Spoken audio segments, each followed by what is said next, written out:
Okay, great. So it looks like we are at the top of the hour. So welcome and good afternoon to everyone. Thanks for joining us.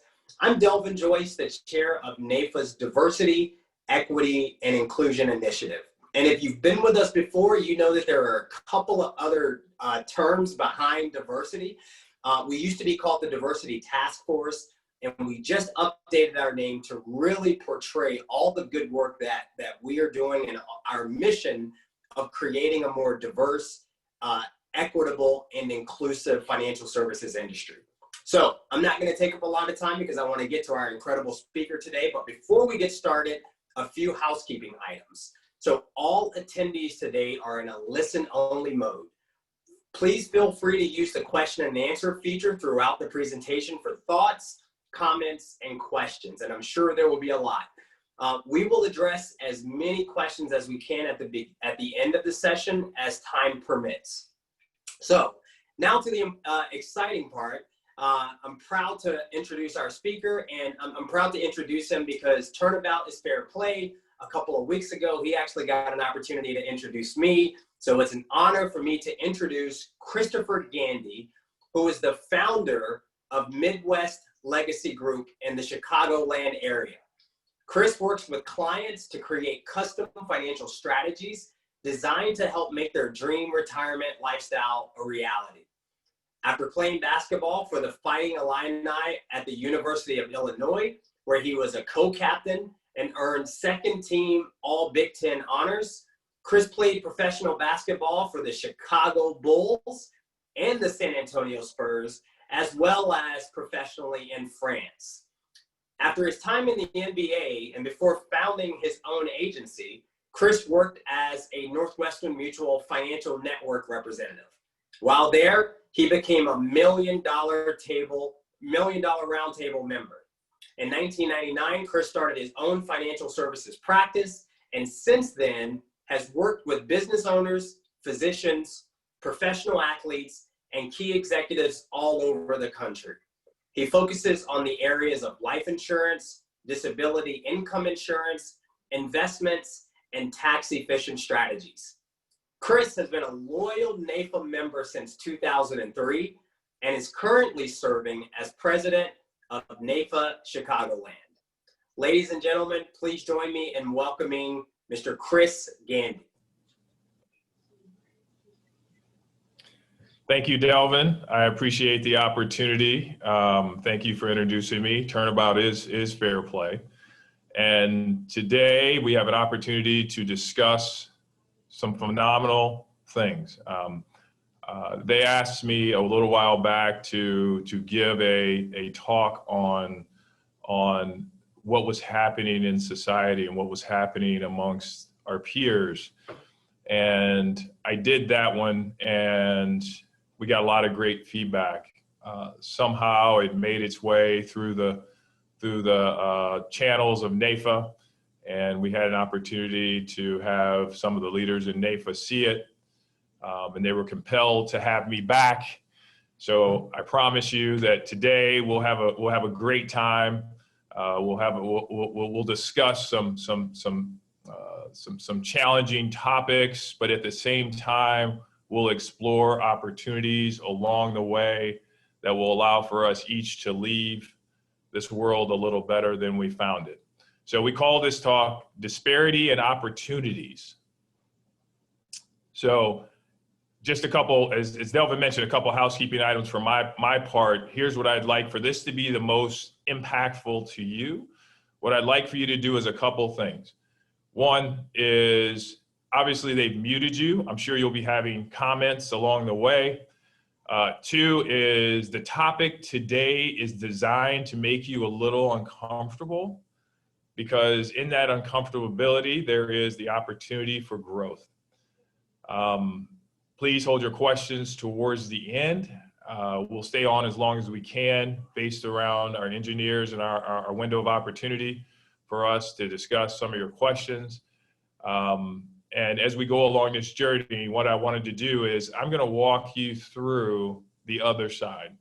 And so many of you may not have ever asked a minority what it's like to be in an industry like ours. But I want to peel back the layers. As Delvin mentioned, in my previous career, I was an advisor at Northwestern Mutual for 6 years, and then went on to become senior vice president of an agency here in Chicago, in the Mass Mutual agency, before launching our own.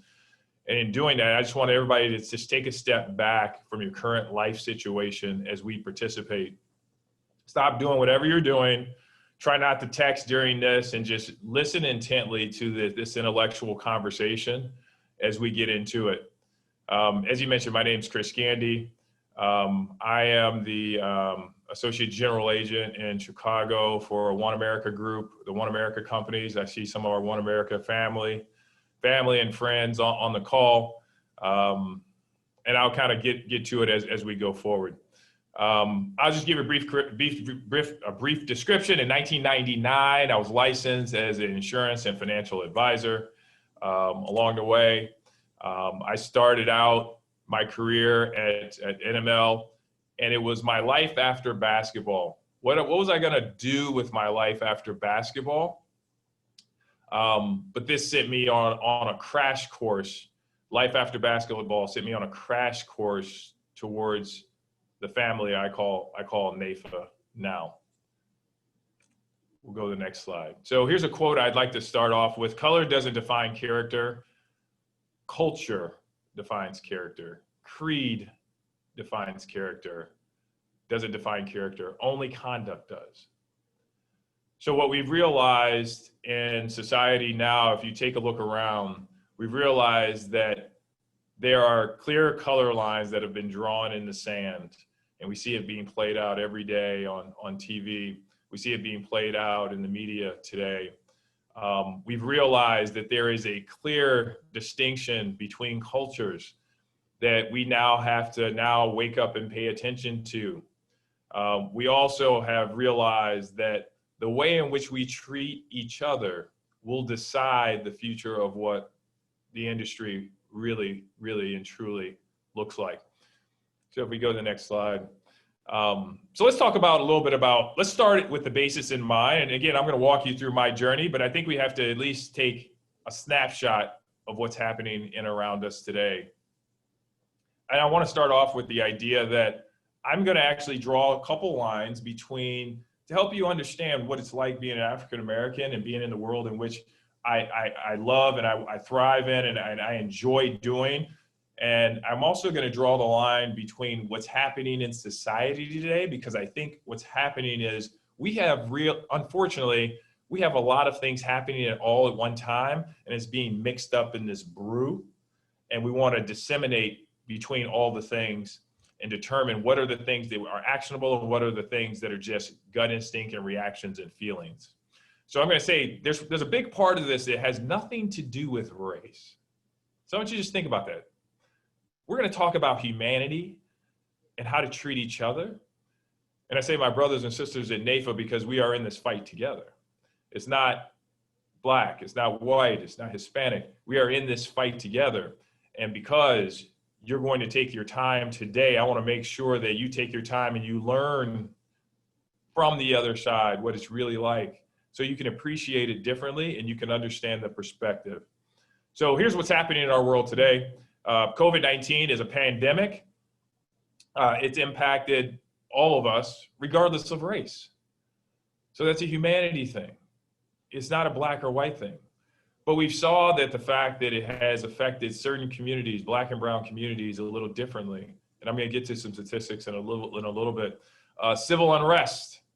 You go to major cities and you see it's being disturbed. People are being made uncomfortable just living in large metropolitan areas because they're uncertain what's going to happen at night. Riots. If we take a little deeper look at the riots, the question is, who's rioting? Why are they rioting? Unfortunately, what I've heard is I've heard a lot of, well, there's a lot of black people rioting. There's a lot of minorities rioting. Well, here's what I can tell you, that it's not all minorities that are rioting. My mother is an out there rioting. My uncles aren't out there rioting. My peers that are on this call aren't out there rioting. The people that are rioting because they've seemed like they've lost hope and they've lost their way. If we just think about that for a moment, potentially, what are they potentially going through? What has to go through their mind for them to say, I have to take from someone else to feel like I'm on even playing field? That's what they're fighting for. That's why they're rioting. Stimulus money. Everybody likes money, right? And we saw that stimulus money, everyone got paid. There was $3 trillion put into the market space, and there was only three things that we could possibly do with that money. We could save it, spend it, or invest it. Those are the three things you could do because you couldn't leave home. We were all in the same boat. We were stricken with, we couldn't go to restaurants, so we couldn't do that. We couldn't get on airplanes, so we could not do that. And we could spend money on gas. So it was only so far you possibly could go before you started to realize that you're going nowhere fast and every day seems like Groundhog's Day. Let's go to the next slide. By definition, there's a new thing that happened and called social distancing. That'll be the new term in the dictionary, social distancing. How do we stay apart from each other, a reasonable distance from each other without infecting each other? Social distancing. It was not a term before, it is a term now. And it's a term that'll be in our life for a long period of time. And so this journey I'm going to take you on walks you through a little bit about me. That is a picture of me, don't judge me. I've grown since then, obviously. Afros have come back, but that is me, and I promise you that I won't bring that back. So I was born in 1973 in Starkville, Mississippi. My mother actually did some of the freedom walks. My mother tells me stories about the fact that she had to drink out of different faucets. She had to use different bathrooms. She had to potentially attend different schools. In the Deep South, here was my first bout with the idea that there were clear, distinctive racial lines that were drawn in the sand. The N-word was used regularly in conversation. It was used as a term of endearment. It was used as a word, a derogatory word, but it was used regularly. It was my first idea that there was actually racial divide because people would use terms to try and make people feel less than themselves. I moved from Starkville, Mississippi at the age of 2. It's my first opportunity to deal with struggle and strife. At the age of 2 years old, my mother left my biological father. And my biological father said, Chris, I never want to see you again. And I never saw him again to this day. And I can tell you, it did not define who I became. It does not define who I am. It just gives me motivation to never be like that for my child. Well, she moved to Kankakee, Illinois, just a suburb, well, I'm gonna call it a suburb, about an hour south of the city of Chicago. And there were certain neighborhoods that we weren't allowed to move into. It was a clear line drawn in the sand that if you were going to raise a young minority male around influential other young minority males, you needed to move to an area where they were and they existed. So my mother did just that. My mother worked 2 jobs. And we got to a place in life where she said to me, she came to me in high school and she said, listen, unless you get a scholarship to play the game of basketball, unless you get a scholarship, I can't afford to send you to school. Okay? And I looked at her and I told her, I said, I just want you to be proud of me regardless of what I decide to do in life. And isn't that what we want for all our children? We want for all our children, we want the ability, the simple ability for them to have a better life than what we had. I looked at my mother and I told her, I said, one day I'll make you proud. And so people ask all the time, why do you do what you do? And I say simply because I promised my mom, I promised my mother, no matter what happens, this isn't a black or white thing, it's a human thing. I promised my mother that I'd make her proud. And so by doing that, simply put, our children, if we would do for our children, what would we do for our children that we wouldn't do for ourselves? I was done playing sports by the age of 26 years old, and I entered the financial and services industry over 20 years ago. And I promised my mom I would make her proud. That is me actually playing. Actually, I'm standing there breathing because I was tired at the time, but we continue.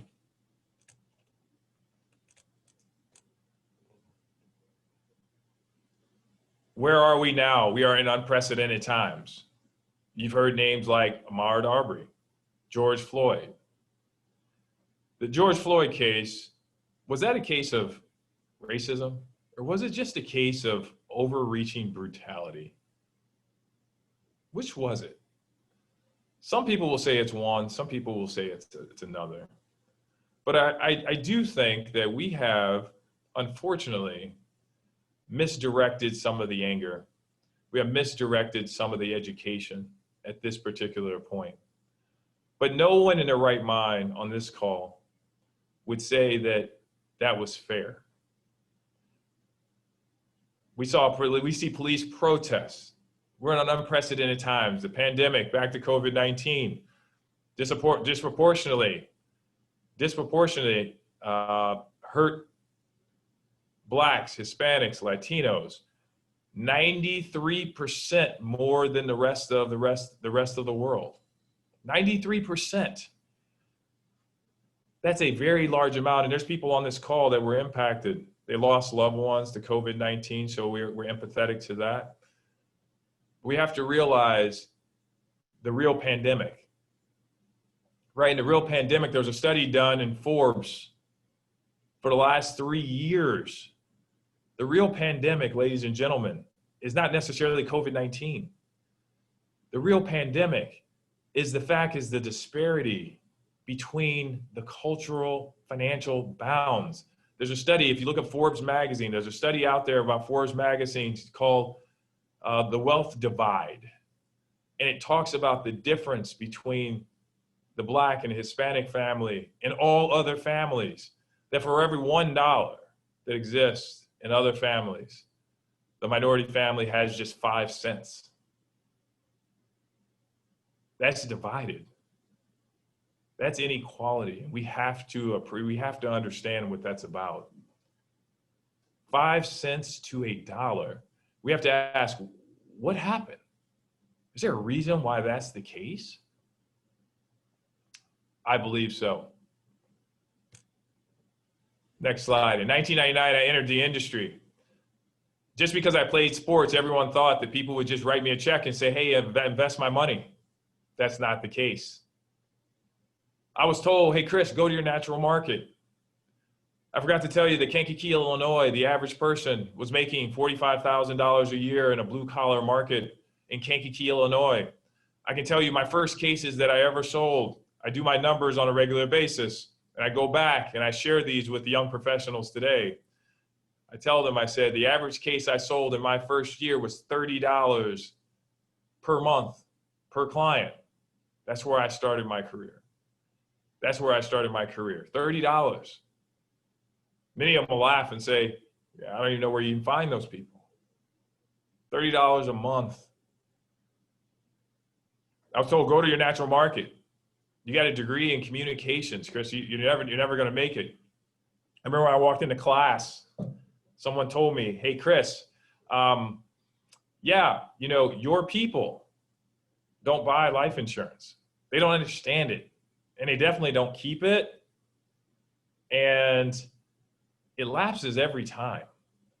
That's what my teacher told me when I started in the industry. What hope did I have to make it in this industry? What hope did I have if I didn't have a natural market? What hope did I have that there was nobody for me to talk to that made over $30,000 a year? Well, I can tell you the reason. I stayed in the industry. My first week in the industry, I went to a NAFA meeting. And this is not a commercial for NAFA, but I went to a NAFA meeting. And when I went to that NAFA meeting, I met a young man at the time. He was 48 years old, by the name of John May. John May introduced me to the financial services industry. Great guy, and that's where I fell in love with NAFA. Here's where I saw that there was a second bout with the disparity in different cultural and racial bounds. It was clear that the financial services industry, once I started in a class of 10, and over the course of the year, there was only one African-American that actually joined joined the firm. And if we just take a step back for a second, just think about the industry in which we work. Currently right now, in the financial advisory industry, as in January 1st of 2020, there was 1.2 million licensed advisors in the insurance and financial services industry. 0.4% represented all the minorities, the Black and Latinos in the actual financial services industry. Less than 1% of them are in some form of leadership. So I want you guys to just take a step back in the industry in which we serve. And is it fair to say that our industry should look like the people in which we represent, the clients in which we serve? Isn't that what the industry was built on? Wasn't that how it's supposed to be? Isn't that how it's supposed to be built? No, where does the opportunity lie? $3.9 trillion on an annual basis is what African Americans spend in the market space today. But we've been asking them to spend money on products that they're unfamiliar with. Many of us in our families have been the first ones to go to college, the first ones to be educated, the first ones to be able to get the information, to be able to provide it to our family, one generation ahead and one generation behind. We were the first ones. There are two types of people in this world I've come to realize. I've come to realize that there are two types of people, the informed and the uninformed. And we have to decide which are we. And if we're uninformed, we have to go get informed, and we got to get an education. And the only way in which we build wealth is we have to educate people along the way. Go to the next slide. Just want to make sure we're all on the same slide. So we should be on how different is the pandemic. So the pandemic has happened. Point of the pandemic, it happened to all of us. Again, I didn't say it was a racial divide, but there was a clear determination between how certain families reacted. I have clients that are of all types of races and cultures. And here's what I'll tell you. If you look at the left, Black families went through economic distress, spikes in violence, uncertainty, death, pandemic, anxiety, couldn't leave your home, lack of human interaction. Other families, economic, same stuff, but the major difference between the two was simply how did they react? Most families just change their lifestyle. They say, we're not going to go out to eat as much. We're going to be able to save money, and we're not at risk of potentially losing our home. Most of the Black families I talked to went into survival mode. They went into survival mode. The difference between the survival mode is chaos. That's what it created. The PPP, we heard about that. Well, how did that affect everyone? Well, let's take a look at it. Here's some startling statistics that most of you probably aren't aware of. Here are people that got PPP loans, and you take a step back and say, why did they get it? Was that the people that really needed it? The Los Angeles Lakers got $4.6 million in PPP loans. Ruth Chris got over 20 million. Ashford Hospitality and Beach Hotels got 126, luxury hotels got $126 million. 126 million. Unbelievable. AutoNation, used cars, 80 million. And I can go on and go on and go on and go on. Potbelly restaurants, 10 million. And some families got nothing. Some families just had to figure out how to survive. Say, Chris, why is that relevant? Because I think it's relevant for you to understand where people are coming from. Because if you understand how to survive, you'll do whatever it takes to survive. Let's go to the next slide. We all watched the madness play out on TV. We all watched it around us. The unnecessary use of force to another human being, riots take over the streets. We saw the market tank by 30%. We saw the talking heads, the news spin, right? The narrative that they want us to believe in CNN and Fox and other TV stations, other news stations, news outlets. The political machine keeps spinning. This is an election year. And there's good and bad actors in every movie. So what do I mean by that? It's just simply this.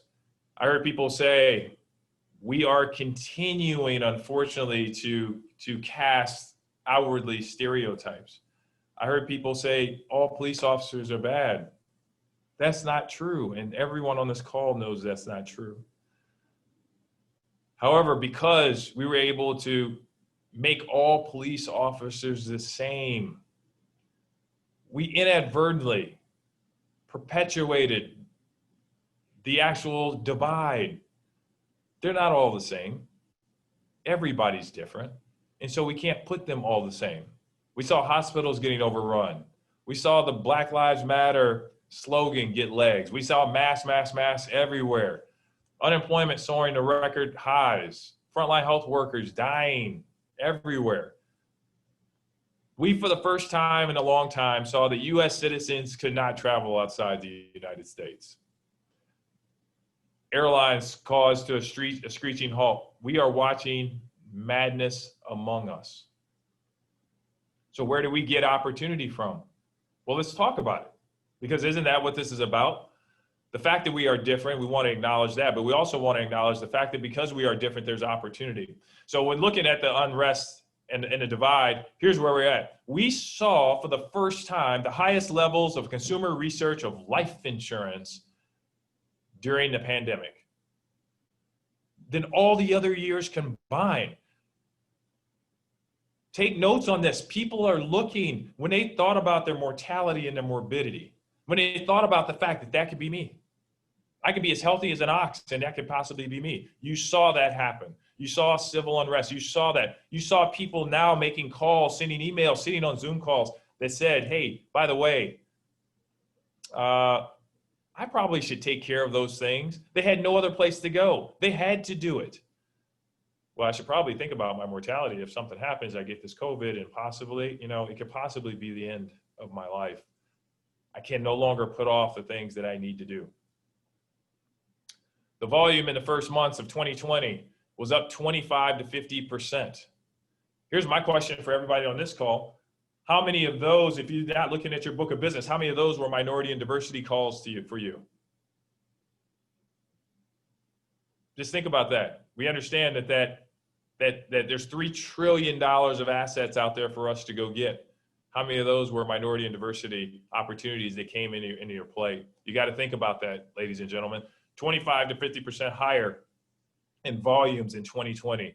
The biggest surge we've ever seen in term life insurance. The best thing about term insurance is one day it ends and then there's permanent insurance, right? But term insurance actually solves a need in the market space and people need it. It's an opportunity. It's an opportunity. People are seeking out help and advice. Specifically, this is in the communities of African American. Don't pass over that opportunity. The demand for disability insurance, again, now all of a sudden we can be sick and we don't know the long-term effects of what this COVID could possibly do. We don't know the long-term effects of what it can have on our health, but we saw the fact that people weren't able to get back to work as fast as they thought. They were running out of money in their reserves. So this is the reason why people start taking into their own hands. I need to start thinking about this because this is important. And then in the PNC, my PNC brothers and sisters out there, we started to see the fact that people started to realize I'm going to be home. I got to make sure I protect what I have. That became a real thing. Investments, right? Some of us have investment and insurance licenses. Right between March and March of this year, We saw the market drop by 30%, and we saw the market actually surge again recently. I couldn't find the most recent study. I did this a couple months ago, but it wouldn't allow for me to be able to change that. But we did see that if you had taken out all your money, you lost a ton of money. But if you left your money in and now look at your portfolio, the odds are you probably have actually gained capital from the time you actually lost it. Let's go to the next slide. So I listen and I listen to what everyone is saying. And I saw some statements come out from some of the insurance companies say we're in this together. I saw that. I saw that from a lot of the large companies, some of the smaller companies. I saw them say we're in this together. And here's what I can tell you from having conversations with other African American professionals. It doesn't matter the industry. Having conversation with some of the diversity and inclusion professionals in the market space today. Here's the common things that have come from that. And I've been taking notes. I've got like 5 notebooks of notes, and I want to share them with you on this call. Opportunity knocks, and we need to open the door. African Americans are saying, we just want to be heard. So I ask everyone on this call, who did you talk to that was a minority, and you asked them, share with me what your thoughts are. If you didn't do that, I suggest you do that today. Share with me your thoughts of what's happening in the world around us. They just want to be heard. They don't want someone to make a decision for them to say, hey, this is the way we solve it. Sometimes people just want to be heard. No one's looking for revenge, right? So I've heard a lot of people saying, well, we would do better. We'll do better now. We'll do better going forward. Only thing I think the majority of people are asking for is equality, the opportunity to compete on the same playing field. I go back to my sports career, and here's what I'll tell you. If I started out already at the game already down 25 points, the odds of me being able to win that game are very slim, regardless of how much talent I have. I just don't have enough time on the clock. And I want to have an opportunity to win if I'm going to compete. It's not about revenge, it's about equality. How do I get equal? How do I be on equal playing field? How do I provide a path? How do I have a career path in the financial services industry that allows for me, whoever's watching Chris Gandy, Delvin, whoever's watching them, to say, I want to be like him. How do I go about doing that? What is the pathway to doing that? My company leaders out there, provide a pathway to do that for people like my son. They want to be treated with dignity. Unfortunately, we saw that some people just weren't treated with dignity. And this was a human thing. We stopped being kind to each other, and we start actually treating people without dignity. No one wants to be treated without dignity. To be treated like humans, right? We don't want to be sprayed with, no one wants to be sprayed with water. No one wants to be beaten with hose. None of that needs to happen for people to get their voice across. We want to be recognized. Some of the minorities are saying, listen, if we're competing on the same playing field, why can't we get the opportunity to be recognized amongst our peers? And this crosses industry lines. So one of the challenges we have in the insurance and financial services industry is the companies talk, but they have the book of secrets. I don't want this company to take my secrets and use them. But the only way this changes going forward, the only way we're able to be ahead of the curve, the only way is we've got to cross over companies. We have to be company agnostic with this effort and be able to actually change the future of diversity within our industry. 1.4 million advisors, and 0.4% of them represent minorities and diversity. How is that possible? Okay, they want to be looked upon as differently, not upon as differently. You'll hear people say, I don't want to be the token person. So I'm the president of NAFA Chicagoland. Here's what I'll tell you. People will say, well, they have somebody that's diverse in leadership there. Okay, got it. But I don't want that to be the reason why I'm in leadership. The reason why I want to be in leadership is because I believe I can provide a pathway and an opportunity and make it better for every single person who's connected to us, not just simply because of the race or creed of our skin. We're in this together. Well, that's what I mean by when I say we're in this together. You're not in my shoes. I don't want you to be in my shoes. I just want you to understand that when you see someone or you see an opportunity to help somebody, you reach back and you help them, right? And you appreciate the struggle, right? Good, bad, or indifferent. Whether you've been through the struggle or not, the fact that you understand a struggle is a struggle regardless of who's going through it. And so these are what African Americans are asking for. They're not asking for you to solve it. They're asking for you to understand and participate in the change that's going to happen. And the change is going to happen because people are no longer blind to the fact. I skipped a slide earlier that talked about being woke. Talked about being woke, and we're not going to go back, but I'm going to tell you what it is. That's the new term in 2020 when you have been awakened. You are aware of something that's been going on around you for years, and you now have decided that you're actually going to pay attention to it. So many people now are woke. And I want everybody from this day going forward to be woke on what's happening. And I always use this as an example with people. It's the greatest example ever is simply this. Think about what the African American community is saying. The African American community was simply saying this. Here's the example. I have a dream, I have a goal, and I'm going to hold it so dear, so kind to my heart. I'm going to work so hard I possibly can for this. It's going to be everything I've ever wanted, and I'm going to be able to provide for my family and be able to create something that I did with blood, sweat, and tears. And then somebody comes and they snatch it out of your hands. Imagine that. Just think for a second.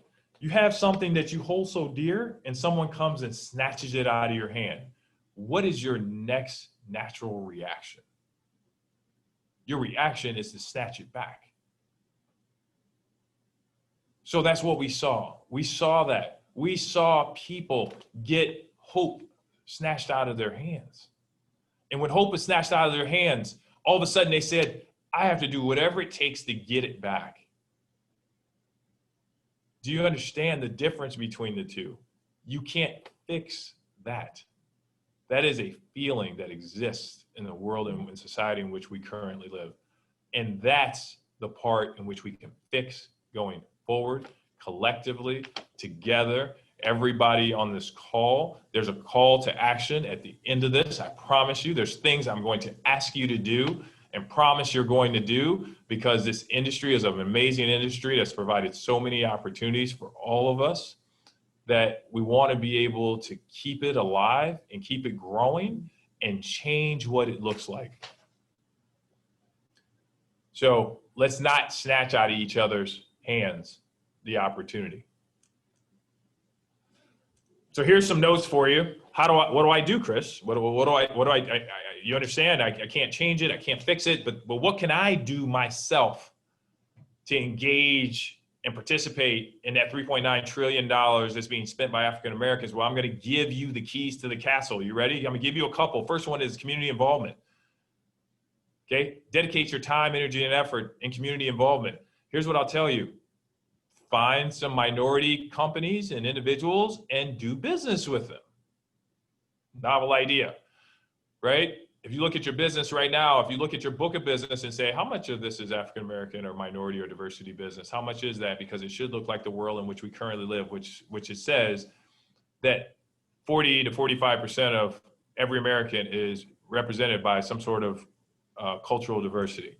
So you may want to consider that as a part of your business, that community involvement. Get involved in the communities, specifically the communities of color. Listen carefully. Don't try to solve it. It's not about solving it, because you can't solve the ills of the past. Listen carefully. Okay? Perception and reality. What you perceive as the reality of what's happening out there is not what's happening. What we perceive is people are struggling. What we perceive, the actual reality of it. Someone asked me one day, I I was on an elevator, and I said this in a call in our dry run. I said, do you realize I put a suit on every day? I put a suit on every day, and we have a cafeteria in our basement here in our building. Nice, sprawling, beautiful area. And you go down, you get lunch, and then you come back up, and there's 3 elevator banks. And I've been in a situation where I've gotten on an elevator with 3 women and myself. I have a suit on, right? And I've seen them get off. Mind you, they're on our floor because I see them all the time. Mind you, they were on the elevator. I put my hand in to open the door because I was running to catch the elevator. I put my hand in the door, opened the door, and I was like, thank God you guys saved this for me. I get on the elevator and they exit the elevator. And I scratch my head and I say, well, why would that possibly happen? That doesn't make any sense. They were in a hurry to go. Why would they get off the elevator? So I know they're on my floor. So when they got to the top, I was here and I was standing there, and I asked the question, did I make you uncomfortable on the elevator? Did I make you uncomfortable by being on the elevator with you? Your perception of that may be one thing, but I can tell you the reality of that is real. And every morning I wake up with that as a part of my challenge in being in an industry that does not look like me. And that's the reality of the situation. I suggest you double down on your efforts. Double down on your efforts. Make it a point to involve other professionals, other minorities in your business, accountants, attorneys. Make sure you involve them in your business. Give them an opportunity to earn your business because it won't change. Money in the minority communities does not have the boomerang effect. Once it's spent, it doesn't come back. It comes back in shillings. 10 cents on a dollar comes back. It's not 110 cents. 10 cents on a dollar comes back, and it never comes back to the community. Dedicate your time, energy, and efforts. Dedicate your time. Spend some time. We have nothing but time. You can't go anywhere. Spend some time. Partner with somebody who does not look like you and say, hey, let's go out and figure out a way we can do business together. There's no downside to doing that. African-American professionals spend money too. Target them, market to them. They are looking for products and services with other people, not just other minorities. They're looking for people to do business with. So I suggest that you do that. Invest in the community big time. Put on some events, put on some opportunities, bring kids together. There's opportunities to do all those things. Embrace the change. Don't fight the change. The change is coming. And because the change is coming, I think all of us need to be aware that the way in which we work today is going to look a little bit differently than it did in the past. And here's one for you. I want you guys to all treat each other like you want your children to be treated. Notice I didn't say to treat how you want to be treated, because we've all been beat up and marred. And in the past, we've had experience shape the way in which we think. But if we think about the way we want our children treated, the way we want our kids treated, that's how you treat other people. Because we treat our kids with kindness. We treat our kids with extra effort. We treat our kids with love. We treat people that way. That's how we have to treat people going forward if we want to engage in the minority and diversity community. And last but not least is congressmen and aldermen. They're seeking help to help the community. Partner with them. This has worked out really well for as many people as I've talked to, is they partner with people that are constituents of certain communities, and they volunteer and they spend time, energy, and effort because they understand that those are the people that are going to need the help the most. And it's done on a handshake. No one can hold you to it. No one can make you do it. But if you're on this call, I'm calling you to action. And I would love to hear about all the wonderful stories that come from just doing a handful of these things, right? Those of you who are in leadership, whether you're in leadership or not, if you're in the industry, here's what I'll tell you. Find somebody who does not look like you and invite them to be in this career. Now, won't that change the industry? Think about that. Find somebody who does not look like you and invite them to the industry. This wonderful opportunity of helping people, by helping other people achieve their goals, you will achieve yours. You have an opportunity to be a part of the change. That's how you participate. You change it, and that brings volume. That then allows for you to participate if you want to match the market. You want to match the market, you want to send someone that's Hispanic into the Hispanic community, you can do that. You want to send somebody who's African American to the African American community, you can do that. You can do that, which then allows for you to be able to generate more revenue. Those large company leaders, here's my recommendation: start recruiting HBCUs. Start recruiting HBCUs, historical Black colleges and universities. Start recruiting them. Why? It is a pipeline of smart intellectuals, talented, future leaders and superstars. Recruit them. Go after them. Seek them out. They will not seek this industry out. We have to go out and we have to find them. Next slide. If you don't know what to do, here's what you do. Go out and recruit somebody that doesn't look like you. I asked you for that. Ask someone to share with you their story. Share with me your story. Share with me your struggle. Share with me what you're going through. Don't fix it. No one wants to be fixed. No one wants to be the person that, and no one wants to be the inclusion.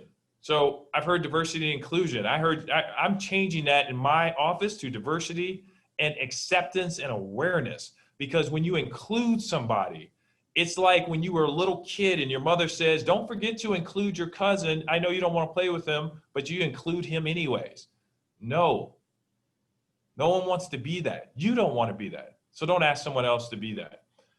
Here's one for you, and I want to say this to everybody who's on the call. Hopefully no one left early. Stop counting your African-American friends.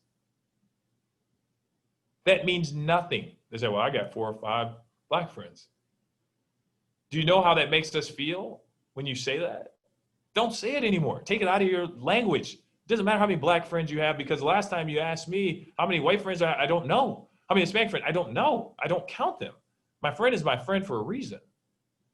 Not because I counted them. If you can count them in your head, you need to make more friends. It's okay. Make friends with somebody that doesn't look like you. It's okay. But stop counting your Black friends. There's no reason for that. Right? Don't do it. I've heard people say that. I got a couple. It doesn't matter how many you got. The number is irrelevant, because society needs us to cross over and have more and include more people and help other people. And that's what the call is. Because I know together, we don't just say together, but I know we can be together. Because hand in hand, I know that if we cross cultural bounds and we include each other in opportunities, I'm going to experience things in other cultures I never would have got an opportunity to experience. And I can tell you, if you get a chance to experience some of the African-American community, some of the African-American cultures, the uniqueness of it, you may actually love it, because there's certain things that we do that's a little different than others. And we can do this together. And if we happen to be able to do this, here's what I'll tell you. You have to act. And if we do this, perhaps, just perhaps, we're able to pave the way for the kids that are watching the Chris Gandys, the Delvins, the diversity leaders. They're saying, how do I become him or better than him? I don't want you to be me. I want you to be better than me. I want us to change our industry. Next slide. Here's my wish for everybody on this call. I want all of you to be thoughtful going forward. Be thoughtful with your actions. Purposeful with your intent, and mindful of our fellow brothers and sisters. We are all in this together. You're right. We are. But to change this, no one culture can do this. I ask this every day from each one of you, and every day going forward. Shouldn't this industry look like the clients in which we serve? Probably should.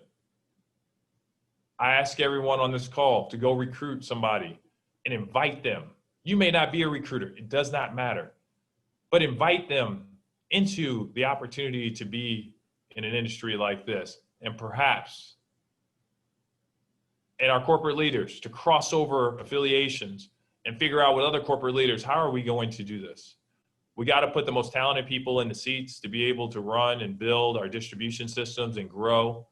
And we want to be able to do that. How do we do that? Because one company's resources won't allow for it to be done.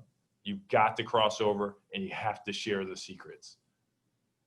The secret of kindness is not, the secret of growth is not a secret. We have to have the ability to share it all. Next slide. This is my son. And as you can see there, I'm giving him some direction on and teaching him something about life. I'm teaching him something about life, but this is one of the quotes that I continue to hammer on him because I tell them this is bigger than you. This opportunity we have in the world in which we live is bigger than you. And I tell everybody on this call, this is bigger than you. This is a quote from Martin Luther King, and I love it.